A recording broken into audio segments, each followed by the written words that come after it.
when I declared to run under the PDP, I'm sorry, but I was hoping that many people will see and understand the vision. So before we go ahead with the interview today, can you please introduce yourself to us? My name is Ahmed Buhari. I'm sure one of the reasons why I'm having this interview is because I made a declaration in 2016 to run for the highest office of the land, which is the office of the presidency. And for us, we were totally discontented with how things have been run in our country, at least the last 30, 40 years. And we want a total departure from that. And so we made a declaration to run, and that has put me in the spotlight where a lot of people want to talk to me and hear what views, what values, what aspirations we have for Nigeria and how we intend to change the status quo. I am a geologist by training, and I did work in oil and gas for a few years. After I started working in the telecoms as a business development manager. Today I run an ICT hub that is large and helps to integrate a lot of young people to understand the need for information technology in how we're supposed to run our day-to-day lives. And we'll try to introduce young people to understanding that there's more to life than medicine and pharmacy and engineering like our parents all want us to study. So it's been going well. It's a huge company. It takes about 40 people. We have over 40 staff. We're excited. We're proud. And I think the most that excites me about the company is the fact that we have a lot of corporate social responsibilities that target young people, give them free exercises and introduction to ICT world.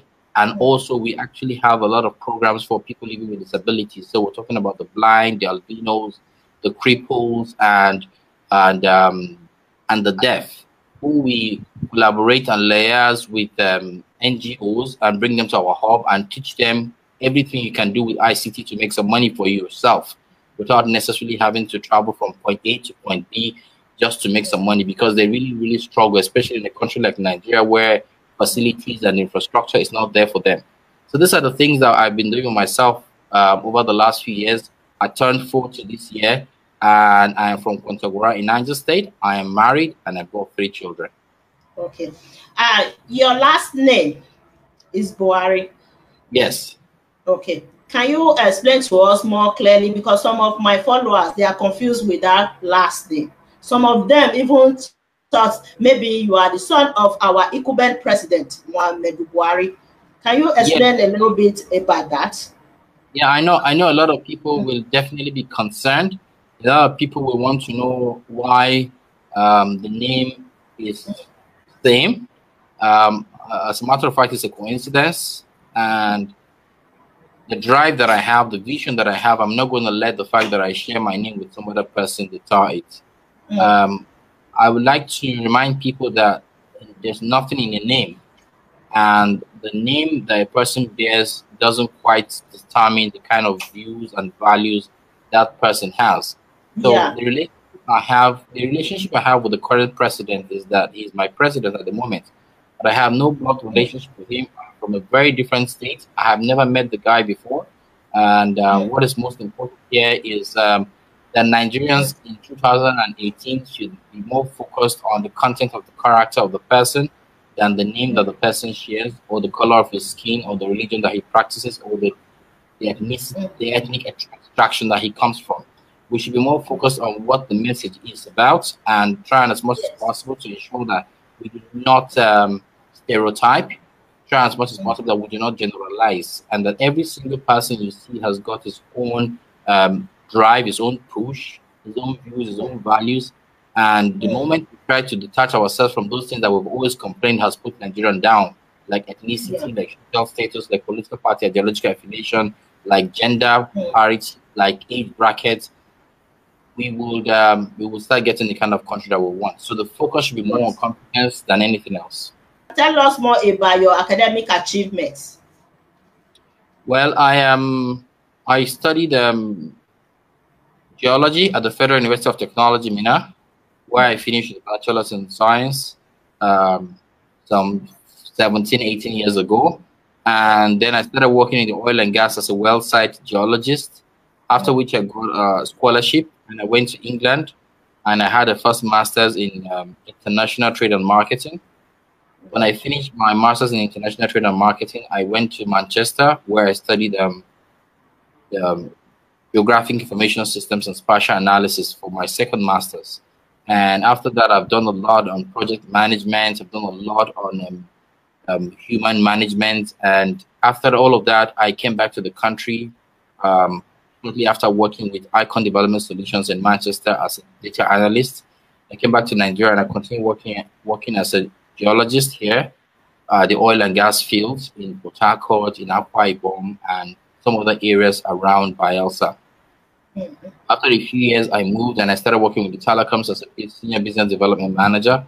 I worked with the telecoms, built brands, and helped increase sales. And then I moved from there and I started my own company. So this is in a nutshell, this is what my educational background has been. I'm not saying I have stopped. There's so much to still learn. And one thing we'll allow people to understand is that we're saying we want to run for this office is not because we think we have all the answers.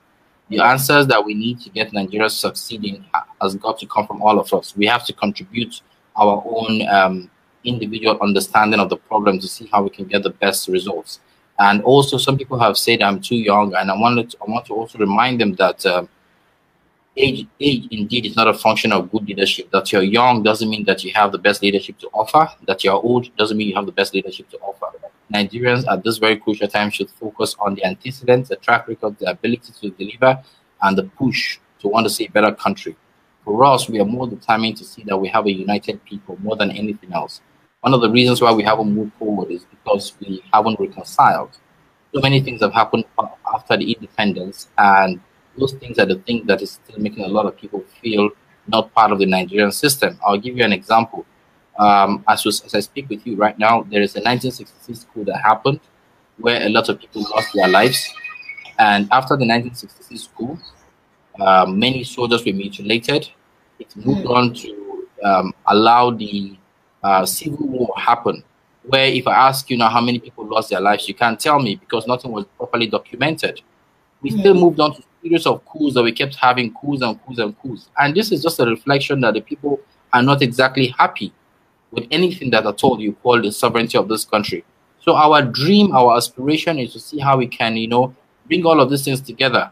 And, for those people that we have to apologize to, we apologize to them. For those people that we need to reintegrate into the system, we reintegrate them into the system. For those people who have committed some of those crimes, they need to apologize to the people that they got hurt. And those people that have been hurt, we need to talk to them to see that even if they're not prepared to let go, we need to see how we can counsel them to accepting that this has happened, but we need to move forward. Only a united people can become a progressive people. These are the things we stand for. Unless Nigerians can agree to come together collectively, we will never get the kind of country that we desire. Okay. So, you declare your intention to run for the presidency in 2016, right? Yes. Do you think you are the first youth aspirant to do that in Nigeria? Yes, I am the first youth aspirant to do that in Nigeria. At the time we started, a lot of people laughed at us. A lot of people said we had lost our minds. And I'm happy to say there's so many young youth aspirants that have declared to run. So for me, do I think that we've achieved what we're looking for? I think we have achieved about 80%, which is lots of young people now believe in themselves that they can do something. Initially we were made to believe that we don't have anything to offer, but now we've seen that we've called this older politicians to the round table for discussions, intellectually driven debates, and they're running away, which means that they have nothing to offer. So I'm excited that more young people have declared, they have presented themselves. And what I want us to do now is see how we can come together in a unified, uniform manner where we can, put our ideas together. Whoever emerges, we should support that person. But unfortunately for us, just like many young people, we got carried away when this whole thing started, and everybody says, "Oh, since Ahmed has bought a new Toyota Corolla, me too, I must go and buy a new Toyota Corolla." That kind of mentality in Nigeria, where everybody wants to do the same thing with everybody else. So I'm happy that the narrative is changing. I'm happy that we are discussing the issues. I'm happy that the political space does not just have old people anymore. We have some young people. We have some new ideas, and I just need us to come together collectively to see that those things happen. Okay. What motivated you to run for the seat of president? Why not governor? Why not councillor? Anybody can decide to run for whatever they want to run. You know, there's no limitations to what you want to, how you want your dream to drive you. Many people would run for councillor 20 times in their life and die being councillors. It's the decisions that they make for themselves. And there are some other people that will say, I want to run this country, I want to be a president, I want to be a governor. It depends on what you want to be. At the time I made a declaration, because I was so sure that if we want to really get Nigeria fixed, we need to start from the top. What I mean from the top, it's because unfortunately that is where everything emanates from. And so my hope and plan and dream was that if Ahmed Buhari can declare for the presidency, then even my staff in the office can declare for a councillorship. Even my friends can declare for governorship, and then we take over the system. Because we believe that we have the solution, but we know that we cannot do it alone. We know that it has to be collective, and that is why we've never in any way undermined the effort of our elders, undermined the effort of our fathers. We believe that they have given their best, but we are prepared to give our all. So for me, running for the presidency was not driven for the fact that I was trying to aim too high. It was because I was trying to see how we can create that atmosphere where everybody would wake up and get involved. I think it's going well. There are more young people in the political space now. I'm just scared that because of the kind of system that we're on, that they do not get diluted into the corrupt practice and become like the old gods. That's my hope. That's my hope. So some people have said, why didn't you start from councillor? I told them, if I start for councillor, I would become like the people that you don't want me to become. You know, and some people say you have to get a mentor. And I said, all the mentors that I see, all the people that I see, they are people that we've always complained about. So why do we allow ourselves to believe that this is the only way we can get the solutions through the same people? We need to present something different to the Nigerian people. And if they accept it, fine. So, you know, the truth of the matter is, it is the electorate that matters in all of this discussion. Okay. Do you have any political experience? What makes you think you can run a country successfully without any political experience at all? So when I ask you what is political experience, I'm sure you don't have an answer for me, but let me just quickly move forward. What is political experience? Is political experience, you know, getting the best way to get thugs to go and, you know, attack your opponent? Is political experience the best way to go and you know, manipulate election results? Is political experience how to sit down together with your cronies and see how you can steal from the people? Is political experience how is it how to, you know, declare or give allocation or give a contract for a bridge to be built and eat all of the money? Is that political experience? Let me tell you something. The kind of experience required for good leadership does not have to be earned through a political process. Okay. What we truly want is good governance. What we truly want is a civil service that is functional. What we truly want is the people that are truly in connection with the country and believe that it can succeed. The moment we don't have that kind of people, we cannot have the country that we desire. And that is why I've been trying to make people understand that as much as we sit down here and talk about political experience, why come the country is not succeeding? How come the country is not working? Yeah, listen, for a country like Nigeria that has experienced so much corruption and many things that's been going on in that country, do you think somebody without experience will come and change things, flip things over immediately? Do you think that would be possible? Those people have the experience. It's difficult for them to run the country, let alone somebody without political experience at all. Okay, so let me ask you a question. You are here saying that the people that have experience have not succeeded.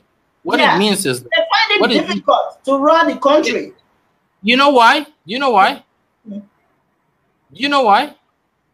Because their experience is wrong. Okay. They have the wrong experience. They have the wrong methodology. You know what experience is? Experience is the enemy of innovation. Yes. You know what experience is? Experience is that thing that when you have it, you think nothing else works except what you know.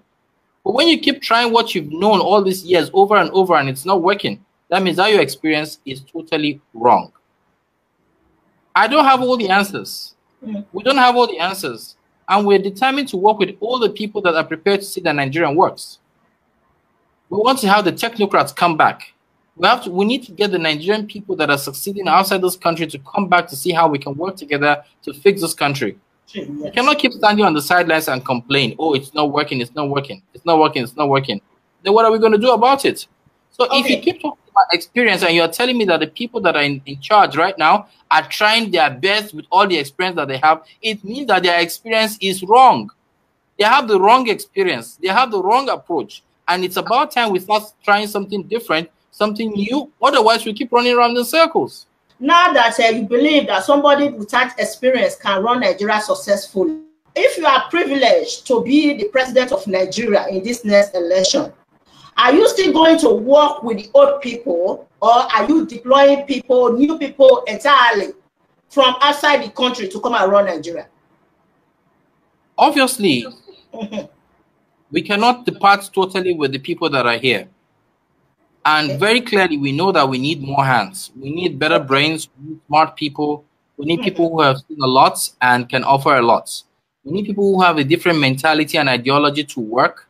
We need people who are prepared to see that Nigeria can succeed regardless of their social status or political parties, ideological affiliations, or their gender, or their ethnicity, or their religion. What we're looking for is a total departure from state of origin, from quota system. We just want to focus on competence. So if the right people are here, we will work with them. If the right people are overseas in the diaspora, we would like them to come in, present to us what they think they can do to move this country forward, and work with them. We're prepared to work with every person that can succeed. And look, some of the people that are in this country that are old are not so bad. We just need to find them. They're there, they want to see the country work, and they've been supporting us because they believe that they truly need a different approach to governance. And it's not happening, and they're hoping that it happens at least in their lifetime. So how will you identify the good ones? It's very easy. It's very easy. I wouldn't lie to you, Nebo TV. The truth of the matter is that we've not focused on the right things. So, for example, if there is a slot in the ministry, you hear people say, oh, the person that has to take that ministry has to come from Ekiti State. The person that has to take that ministry has to come from Adamawa State. What if he's not the best man for the job? Do you think Nigerians really care about where the person comes from? Nigerians just want to see that these things work. We have to be cognizant of this fact that the current administration, the current politicians who are running the country are products of Nigeria. If you, for instance, if you are privileged today to become the president of Nigeria, you decided to get rid of all the old politicians and deploy new ones, they are still the same product of Nigeria. In order to change corruption, to change the mindset of the people, we have to start from the society as large. We always blame our politicians. They are corrupt, they are this. We forget that. These people are the product of Nigeria, the root causes of corruption in Nigeria. If we don't tackle it, we're going to be deploying the same pattern of people to come around the country. Children in Nigeria will go to school. What do? They learn corruption. Institutions in Nigeria, they are all corrupt. How will you change this if you are privileged to become the president of Nigeria? Let me tell you something very clearly. I'm not one of those people that's going to lie to you that everything is going to get done in the next 4 years. Yes. But one thing I'm going to be honest to you about is that before Nigeria can work, the mindset has to change. And that is why we started with sensitization exercises across the country, because the corruption is in-depth. You know, it's gone deep into the fabrics of everything that we do as a people. Yes. No one is totally alienated from all the corruption that's going on in Nigeria. But one thing that I'm very certain about that can give us the kind of results that we want is to understand that before we can move forward as a people, we would have to reconcile. And that is why I started talking to you about a united front. So now the reason why most of those people have that kind of mindset is because many people just see themselves as, oh, this country doesn't want me. I can't integrate myself into this country. So if I'm going to be sent to the Ministry of Education, let me just see how much I can get for myself and forget about the rest. Now we have to create that Nigerian dream. People have to believe in this country. People have to see a reason why they should be called a Nigerian. People have to see a reason why they need to, impute positivity into the system. Unless that atmosphere is being created, nobody will want to support this country. Yes. Even the people in the diaspora that you bring today, they're doing well in wherever they are in the world. But when you bring them to Nigeria, they see what is going on. They join the system and they become corrupt as well. Thank you. So, that is so clear. Yes. So that Nigerian dream is missing. That thing that makes you love your country is not there. You don't think and you don't believe that this country can stand for you. That is why, if you had asked me what are the things that we want to bring to the table, I would have told you very clearly. First of all, I already mentioned it, we want a united country. Secondly, we want a secured country. So that means our borders are too porous. That means in this country, people coming through the borders with the intention not to return. People coming through the borders without the immigration asking them why they have come in, how long they're staying, and when they intend to leave. This has got to be checked. Thirdly, we believe that the system of governance that we're running is not working for our country. We need to decentralize. We need to break down these countries into smaller bits so that when any faction or any section is failing, the people know exactly who to hold accountable. Now, the way it's being run, you cannot expect that the federal government is still in charge of power. The way it's being run, you cannot expect that the police system is being centralized to just one unit. The way it's being run, you cannot expect that infrastructure is being done just solely from the Federal Ministry of Works and Housing in Abuja. These things will not work like that. The center is holding too much and it's breaking. We need to break down those things. The civil service has got to be seen clearly. That is the third thing. The fourth thing, we must create an avenue where all of us, regardless of where you're from, north, south, east, west, we must create a mechanism that will make us understand that the only way we can move together as a people in unity is to identify our comparative economic advantages. So, for example, if you're from Benin, or if you, let's just say, for example, you are from Abia State, and we know that in area market, we have over 40,000 people that make leather shoes, leather belts, leather bags. And you ask them, where do you get your raw material from? They tell you we import it from Turkey, we import it from Congo. When in this same country, if you go to Kano, you go to Sharada, you find where people have been beating leather for the last 400 years. But recently, Louis Vuitton released a report saying that Kano State is the second largest supplier of leather. So I went to Sharada for my investigation, and I realized that a 3 meter by 3 meter piece of leather is being sold for only $3 to Louis Vuitton. Oh, but Louis Vuitton takes this piece of leather all the way to France and make about 5 to 6 pairs of shoes from that piece of leather and sell them for $5,000 on the shelf. Why can't we be the ones doing this? Doing it in our country.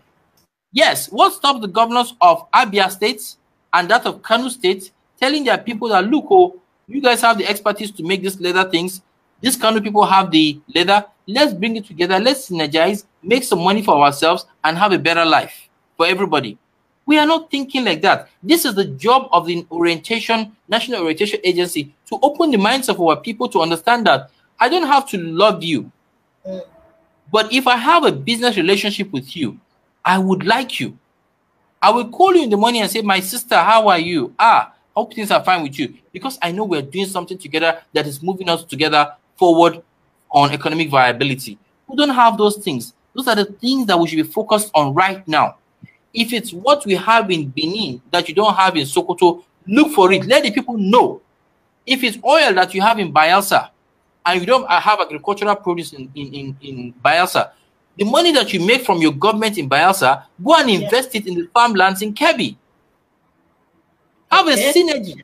The reason why we're together in this geographic entity is just for economic viability. It's not to be fighting each other. This is the point. We're missing it. And then lastly, The last thing that we want to see happen in this country is to make sure that every single thing that we're running must be run on proper data management systems. Nigerians have got to be accounted for. We have to know every single person. And that is the only way the government's promised dividends of democracy can get to you. You are saying that you want to put a pipe water for a people in a community, and they ask you how many people are in that community. You say there are about 1,000, but in reality, there could be 20,000. So no matter what the government puts in place, it doesn't last. You go to Ontario and you see a lovely bridge, and you bring the prototype and you want it to work in Mushin. Meanwhile, in Ontario, there are probably just 10,000 people using it in a month. 10,000 people ply the bridge in a month. If you bring it to Mushin, about 200,000 people will ply it in a month. Before you know it, the bridge is breaking. So the truth of the matter is we haven't quite gotten that country that we're looking for, because we don't even know how many people exist. You ask the Minister of Interior, you say, how many Nigerians do you have? He tells you about 180 million. You ask another person, say 200 million. You go to United Nations, they'll tell you Nigeria in the next 50 years, there should be about 300 million. How do you know? I haven't been counted. Yeah. So when I've been counted, I know that, yes, if I take down my number, if it's my social security number, if it's my new Nigeria number, if I take it to the hospital, I can get a discount on my health services. If I take it and I want to fly a bus, I can get a discount on my transportation. If I take it and I want to go into an event, I can only access that event because I have something to show. These things have got to be put in place. Otherwise, I cannot call myself, I'm not excited about being a Nigerian. This is the missing link. And these are the things that will make the people say, oh, that's my country. I belong to this country. But when nothing comes to you, when the government say, oh, we are going to budget 5 billion naira for healthcare, and you ask the government, how many people use the general hospital? They don't know. They don't know. How many people are likely to come into Nigeria illegally that will benefit from that hospital? We don't know. These are the problems. These are the things that we will have to put in place. Otherwise, we'll be running a jungle. A few months ago, we saw that you joined PDP. Why PDP? When we started the whole political process, we were hoping that Nigerians will... two things I wanted to happen. The first video I released when I decided to do this was in 2016.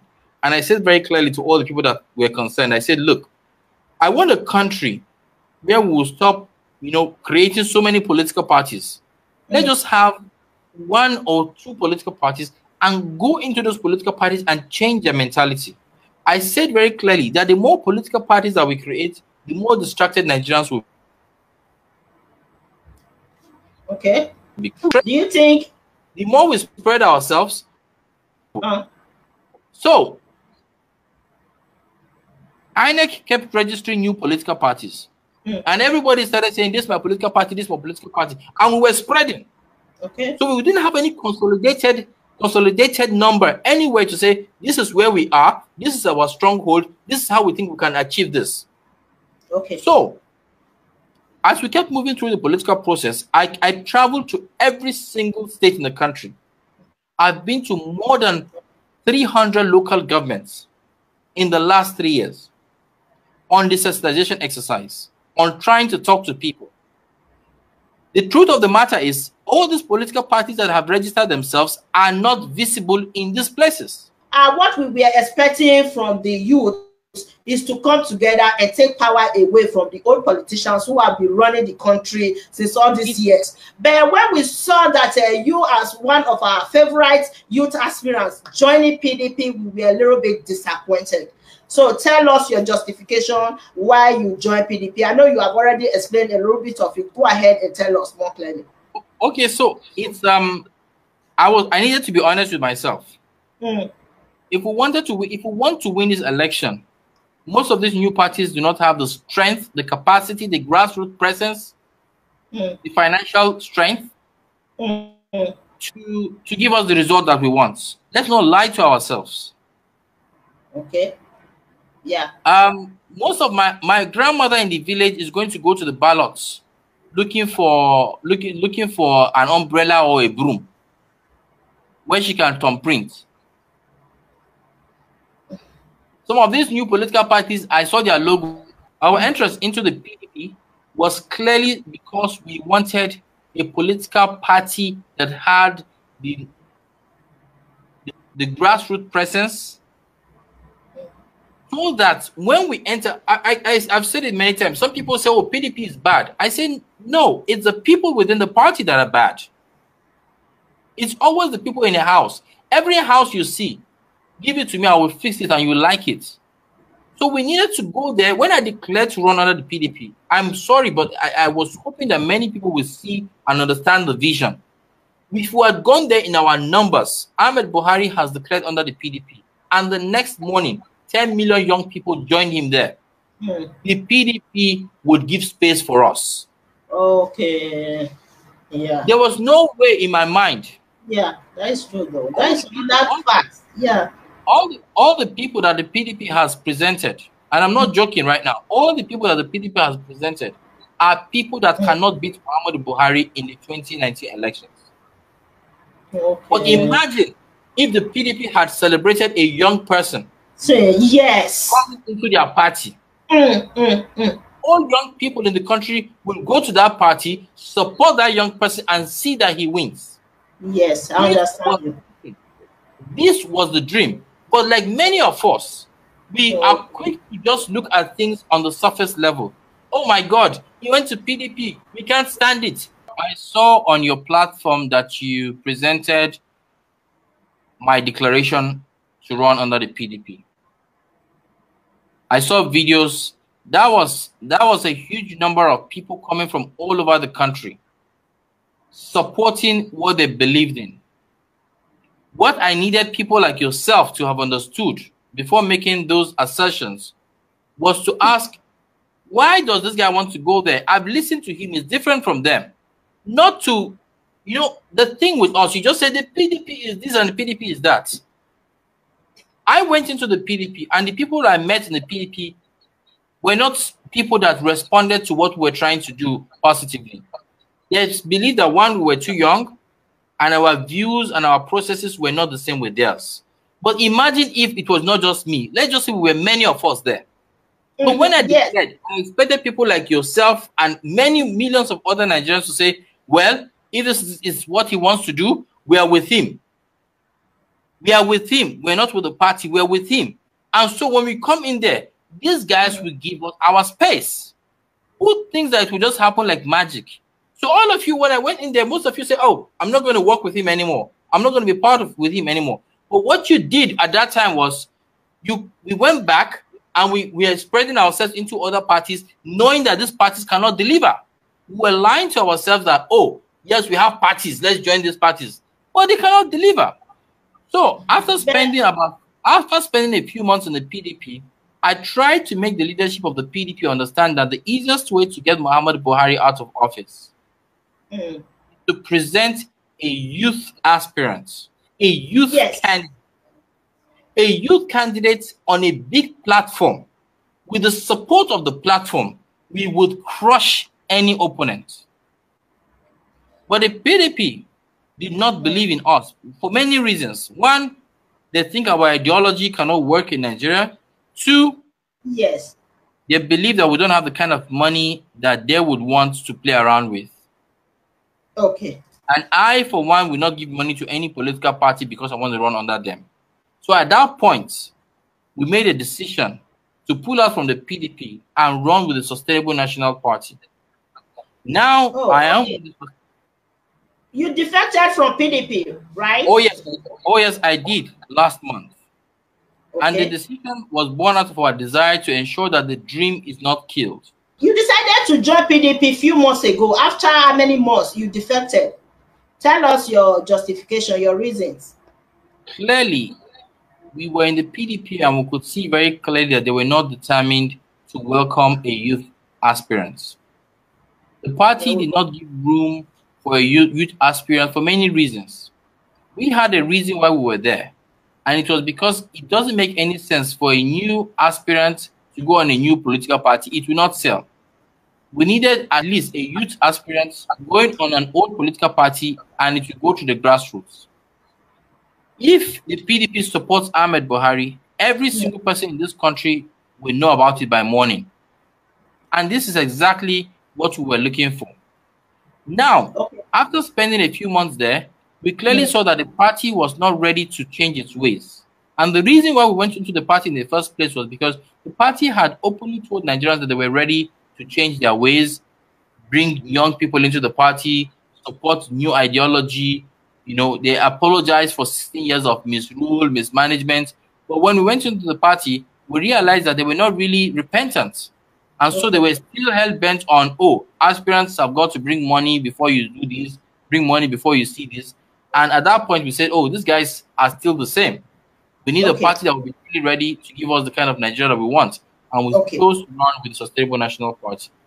I'm right. I'm almost right with whatever I said about you. You know, your experience in PDP shows that PDP, the cabal political parties, are not ready to entertain the youth. What method do you think will be effective to take power away from the cabal right now? It's not. We keep thinking of taking power away from the cabal. Look, it's a process.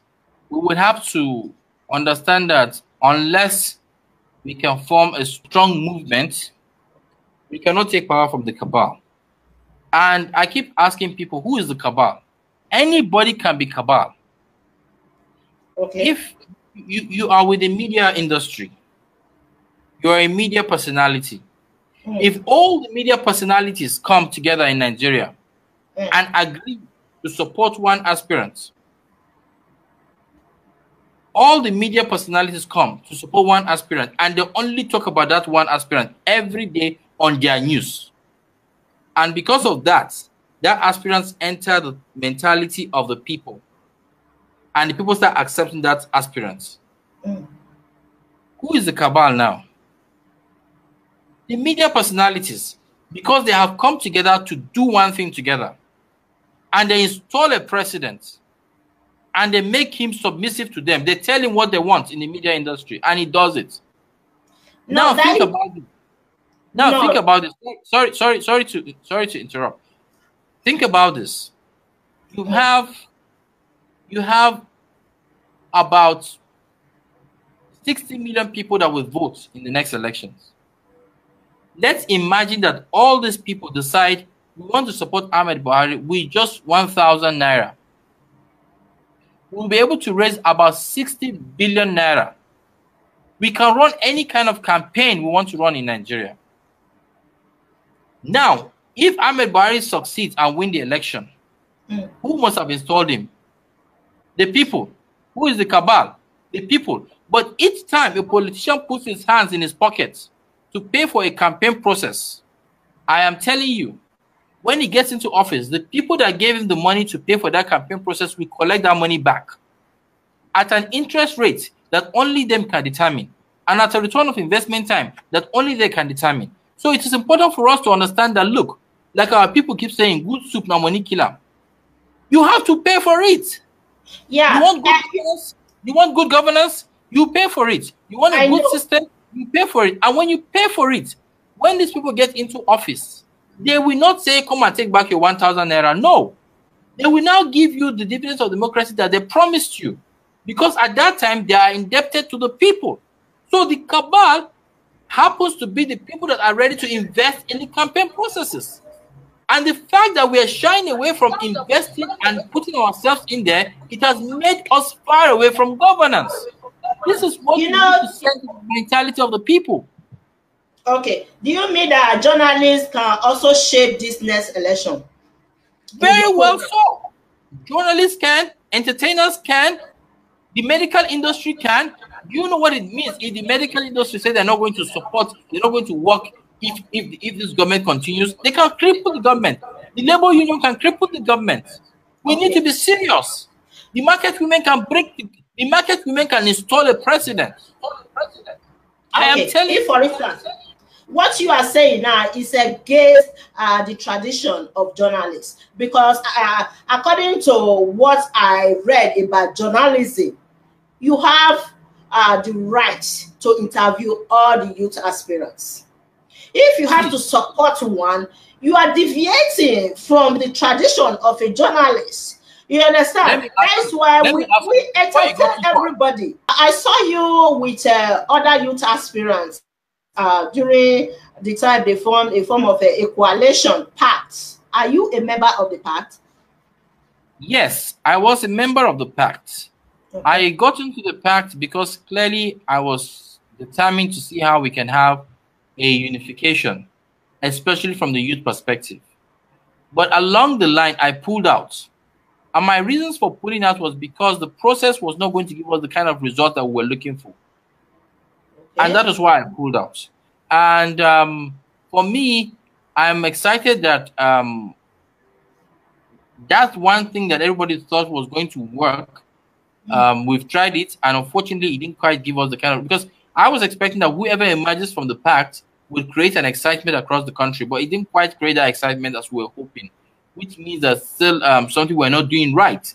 And like I've told many people, this hasn't been done before. I've told many people, Ahmed, they keep saying, Ahmed, what do we do next? And I said, look, we all have to think about it together, because there's no blueprint, there's no framework, there's nothing that has ever been done like this in Nigeria before.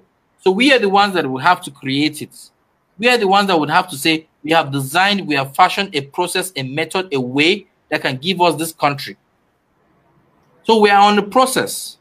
Okay. I would expect that for the pact to have been effective, we probably would have waited to go through our primaries.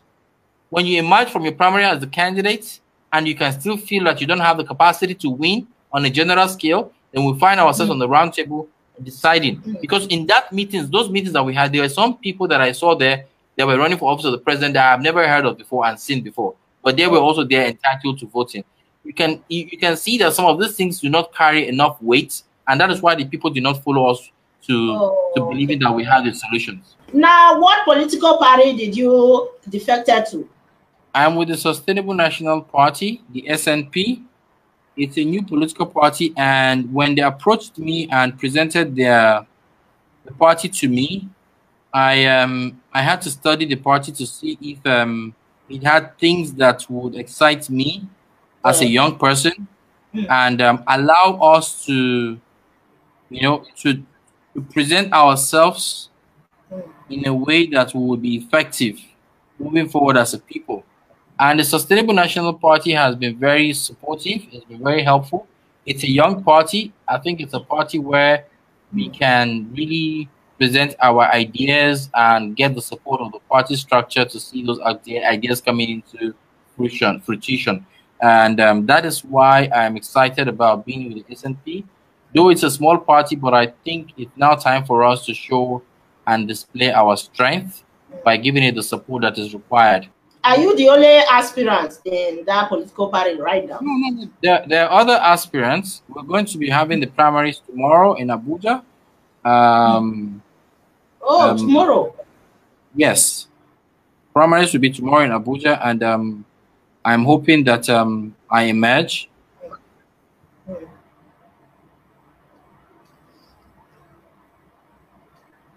Oh, okay. Sustainable National Party. Okay. SNP, Sustainable National Party.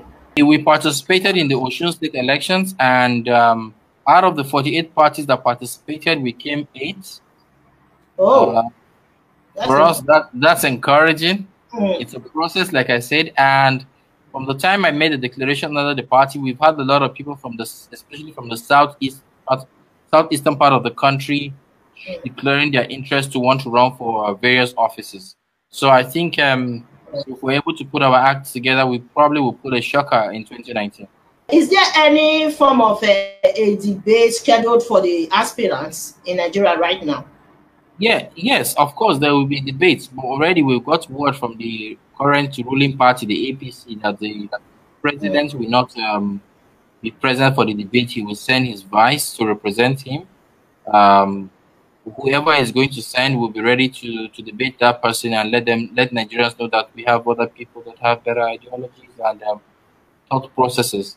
And like I said to you earlier, you said we don't have the experience, and I tell you, these people that have all the experience, we've not seen that experience give us results. So we should be looking somewhere else for the kind of results that we want as a people. When is the debate?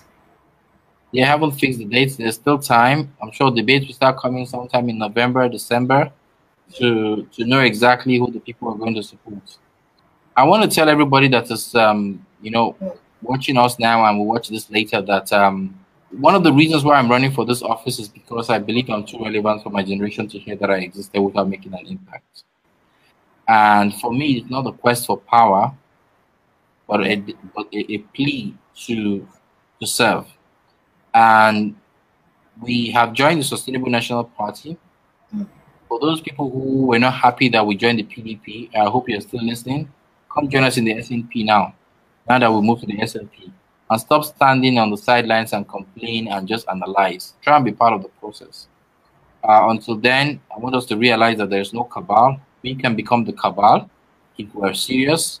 It's politics. It's not an emotional game. It's not driven by passion. It's driven by passion sometimes, but it's not emotional. It should not be sentimental. We should just really, really understand that it's politics and we have to play it that way. So I'm appealing to everybody to support this and understand that the kind of country that we're looking for can happen only if we are participatory. But if we're going to stand on the sidelines, nothing will happen. There is a message, a very important question from the president of Nigerian Union in Italy. He said the best thing to do for now or before the 2019 elections is to push for laws that can guarantee a free and fair election and to sponsor bills that can activate the rule of law in Nigeria. The story of Get Your PVC is a mirage, and it cannot help to take over power from the cabals. He has a very good point. But when you talk about push for law... Excuse me, this question is coming from the president of Nigerian Union in Italy. So he's a very important person. That's fantastic, and I'm glad that he's paying attention to this. But then he has talked about the laws, and we keep talking about these things that they can happen very easily. If I deviate a little bit, I'm going to talk about the Biafra situation. And as much as there's so much agitations from that part of the country, I keep asking all my friends and brothers and sisters in that part of the country, I've never had any lawmaker, either in the lower house or in the upper house, in the Senate or in the reps or the governors, ask for anything to be done for their people. So, in other words, what I'm trying to hit at is the fact that we want these laws to happen. We want to push these things. But unfortunately for us, we are forgetting that the same people that we are hoping to save us are already part of the system and they're not concerned. So it is now our duty when we identify this kind of things to say, you know what? We're going to vote out these people. It's not just about the presidency. It's mostly about the lawmakers. There are three arms of government. There is the executive arm of government, there is the legislative arm of government, and there's the judicial arm of government. We need to look at a way or find a way to penetrate all of this and get it cleansed up. That is our duty. Somebody left a comment for you. This is a good one today. Would like to work with you and other aspirants to form a united front. Thank you, Ignatius. Okay, another one is coming.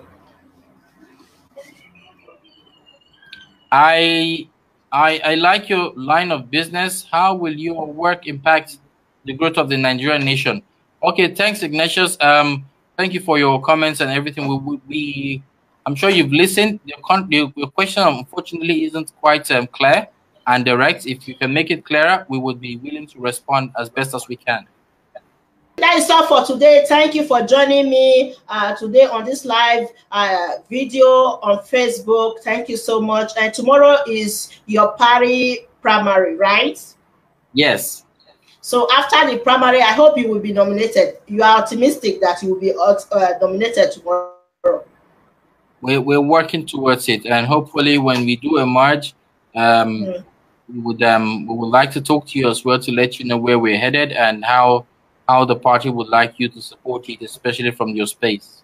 We wish you the best. Good luck for all you have been doing. We are proud of you. After the primary, I would also like to bring you to this show again so that we will discuss more in detail about your manifesto, your proposal for Nigeria. It's been really nice talking to you all. Thank you.